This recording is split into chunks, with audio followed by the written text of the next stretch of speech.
Jeg må finde de sten. Jeg må finde dem, før det er for sent. Jamen, hvad så med alle julegaverne? Nissebanden. Jeg må have fat i nissebanden.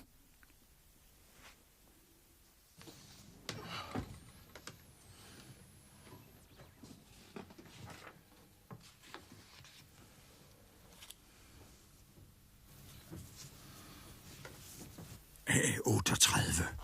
Chef for nissebanden. Tjenstligt. Send straks nissebanden til julemandens kongsgård. De må tage sig af produktionen af julegaver, da jeg selv øjeblikkeligt må tage afsted. Alt står på spil.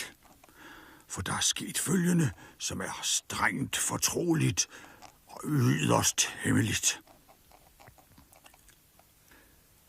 Der er en gammel grønlandsk legende, der lyder sådan her. En gang skal to funklende stjerneskud støde sammen med en sådan kraft, at himmelvælvet lader polarnatten sprænges af lys. Og ud af dette lyshav vil to stjernesten styrte mod jordkloden og dumpe ned i ødemarken. Hvis du finder disse to stjernesten, og du slår dem mod hinanden, vil du vække stenenes kraft. Og så kan du ønske dig alle de ting, du vil. Hvis du vil. For det kan let gå galt.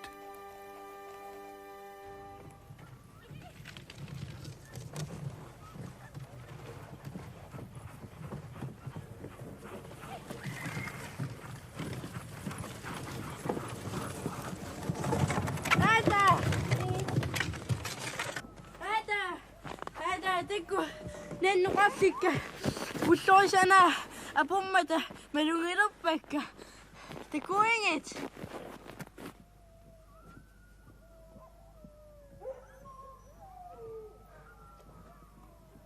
Hvis alle kan ønske sig alt og bare få det, så er der jo ingen, der har brug for hinanden. Eller for julemanden. Eller for noget.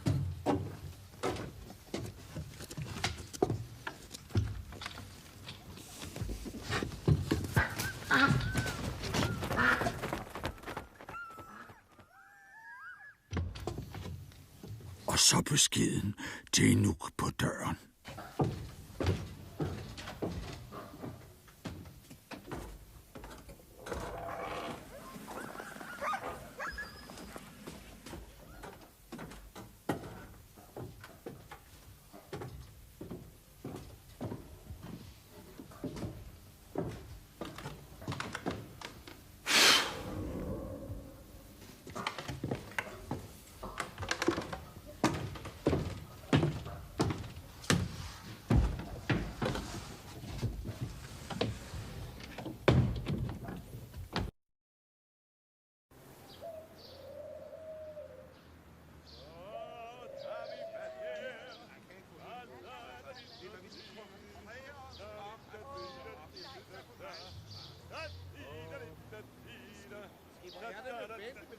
Ja, selvfølgelig skal det op. Og hæng!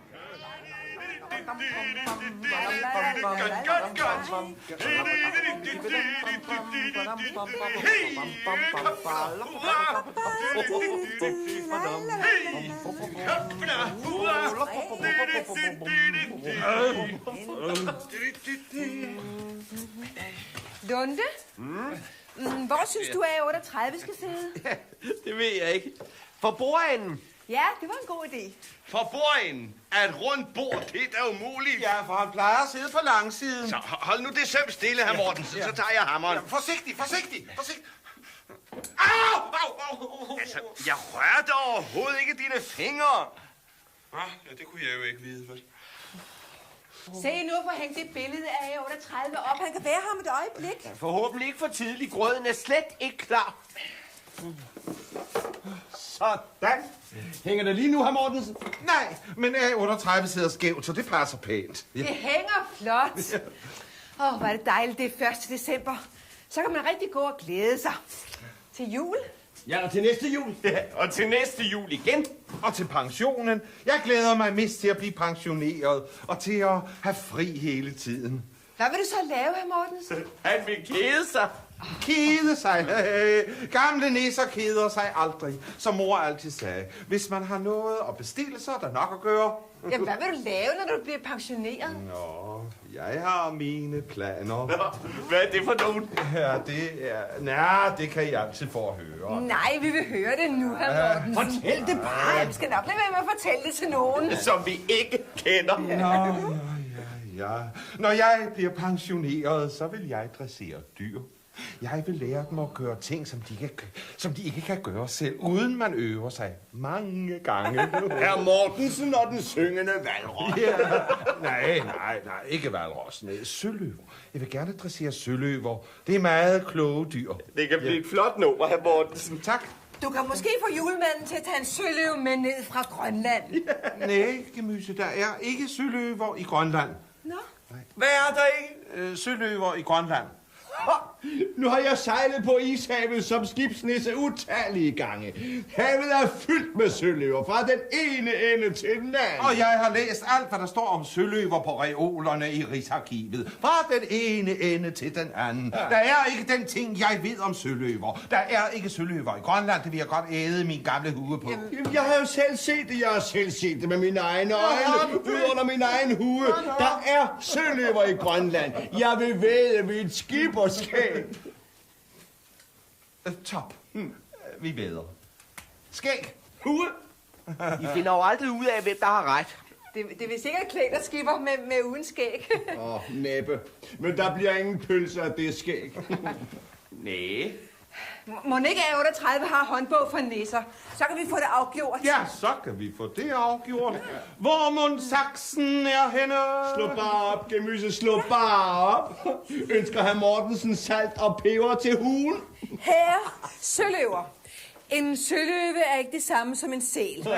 For eksempel lever der ikke søløver i Grønland. For eksempel lever der ikke søløver i Grønland. Der stod kun...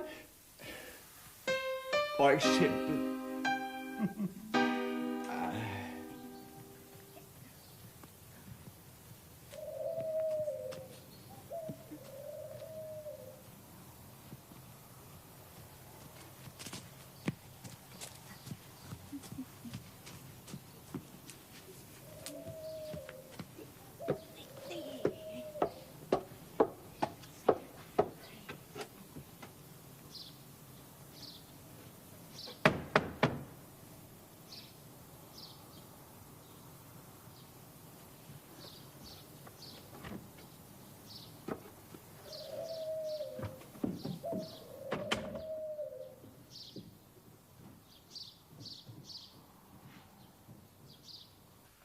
Lunde, vil du? Så skal jeg akkompagnere. Når nu skipper ikke er glad for det, Et så... væddemål er en æresag. Jeg tror, du bliver flot, skipper. Og jeg elsker juleklip. Det er ikke spor skæg. Klar, parat, start. Ja. La la la la la la. La la la la la la. La la la la la la. La la la la la la. La la la la la la. La la la la la la.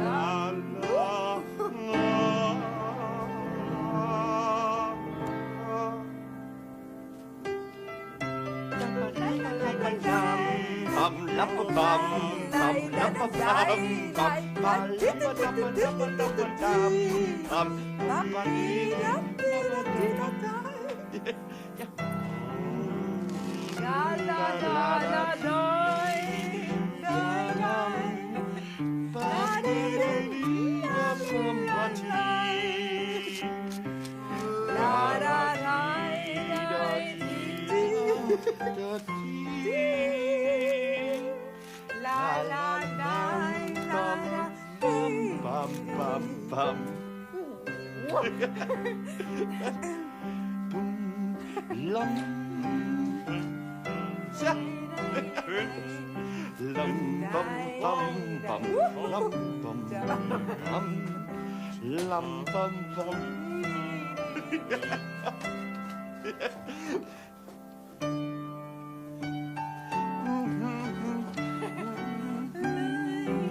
Lam, bam, bam.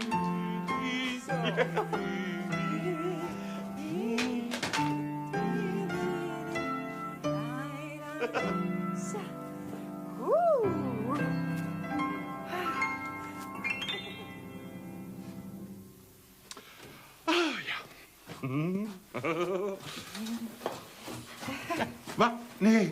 Nej. Jamen, de er da ny her. Hvad? Hold nu op, herr Mortensen. Nu skal du se, hvor flot du er blevet, skipper. Se, hvad synes du? Jo, det er da pænt. Tak. Jeg tror, den er ved at være der. Jeg tror ikke, at jeg har nogen appetit. Det er risengrød. Hvad? Er den snart færdig? Altså, hvor i alverden bliver A38 af? Han skulle have været her for længst. Han er nok forsinket. Tror du? Ja, fordi ellers så ville han jo have været her for længst. Nå.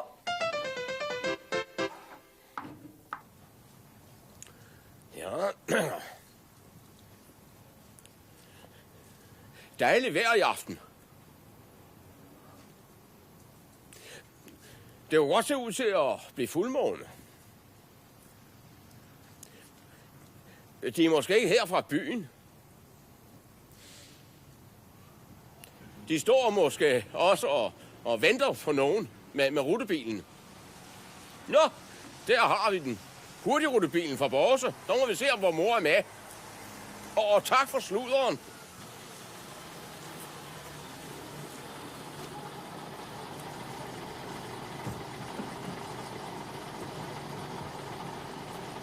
Det er godt, mor. Kom så.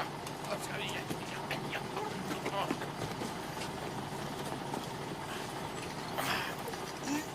Ja, mand. Ja. Goddag, far. Nej, ikke her, mor. Ikke med alle de mennesker. Altså, ved du hvad? Jeg har fået alle tiders idé, der kan sørge for at holde Mostrup ingen vanskeligheder har. Er det sandt, Fifi? Ja, jeg bringer det op i morgen på sognerådsmødet. Og nu skal vi hjem, så du kan lave noget kaffe til mig. Ja.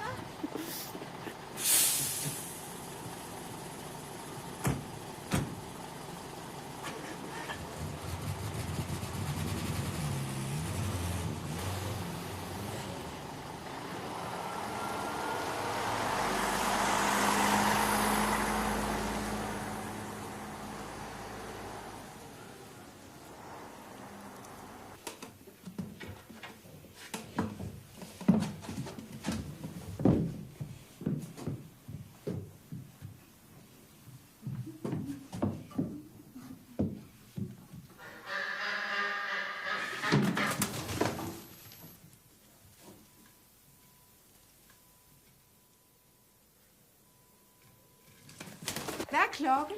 Det er den 1. december. Så skulle han have været her for længst. Det kan være svært, Gemyse. Den 1. december mødes alle nisser i landet. Undtagen os. Undtagen os, for vi er hemmelige nisser til hvis nu. Hvis nu hvad?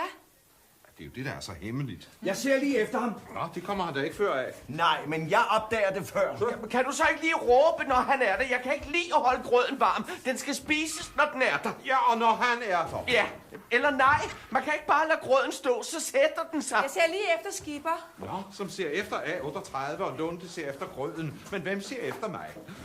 Nej, det er sandelig ikke som hjemme hos mor.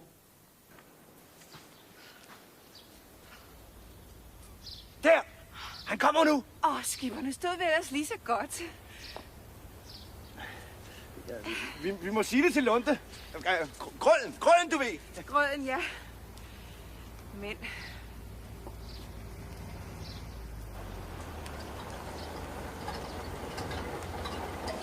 Han kommer! A38, han kommer!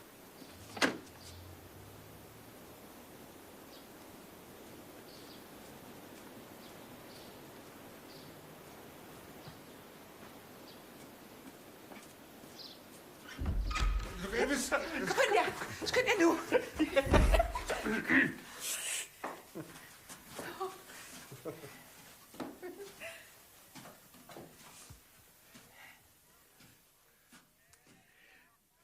Glædelig 1. december. Tak skal I have. Undskyld, kunne vi ikke gå til bords? Altså, jeg har ventet lidt med grøden og... Ja, I må undskylde forsinkelsen, men jeg skulle hente et feriebarn. Min lille niece. Puk hedder hun. Nå, Puk, det er pænt. Det er næsten ligesom en slags skovtrold. Jamen, hun er skam også fra skoven, men altså skovnisse forstås. Og den unge dame, hvor er hun så nu? Ja, hun var ikke med rutebilen. Hun kommer nok først i morgen. For I har vel ikke set hende? Nej. Undskyld, men altså grøden, han står og trækker ske. Og denne Puk. Er hun sød? Ja, hun er sød. Og A38, der er noget, Skipper gerne vil vise dem. Nå, må jeg se så? Det er den vej. Nej, det var en overraskelse. Ja, det var også meningen. Det er jo pænt, det er nydeligt. Det skulle du have gjort for mange år siden. Hvad var? Hvem har barberet dig? Nå, det var mere... Kunne vi ikke tale om det under grøden? Jamen, hvorfor fandt du på at tage skægget af? Det er, fordi der ikke er søløver i Grønland. Det forstår jeg ikke. Sikke noget sludder, hr. Mortensen. Det er fordi, der er sæler. Nå. Undskyld, men grøden, ikke? Altså, hvis den bliver lunken, så smider jeg den ud. Jeg serverer ikke lunken grød. Grøden? Hør det da vel ikke? Jo, det er, fordi det er den 1. december. Og han kan ikke lave andet. Skipper. Vær så god at tage plads. Vi har tænkt os, at de skulle sidde for bordenden. I år altså. Hvis det kan passe. Grøden! Nu vil det virkelig sige, at vi skal have... Risengrød! Det må jeg sige, var.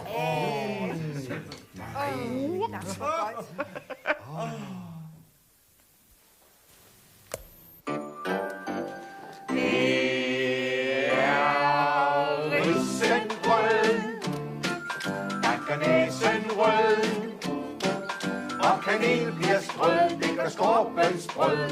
Grød skal være blød og ikke tør. Det er risengrød. Puk! Det er Puk. Jeg synes, hun sagde, det var en anden. Velkommen. Det var godt, du kom, Puk. Din onkel har lige talt om dig. Vil du have lidt grød med? Vi har altid en klat til overs. Klat? Det hedder skefuld. Tak.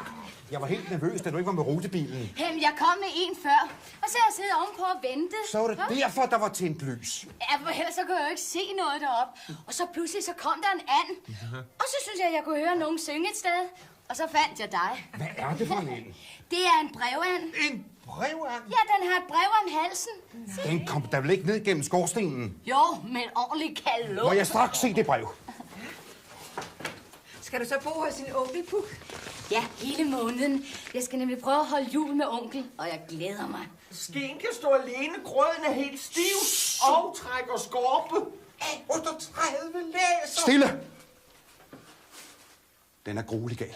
Den er katastrofal. Ja, og uspiselig. Lad mig læse lidt af brevet. Det er fra julemanden.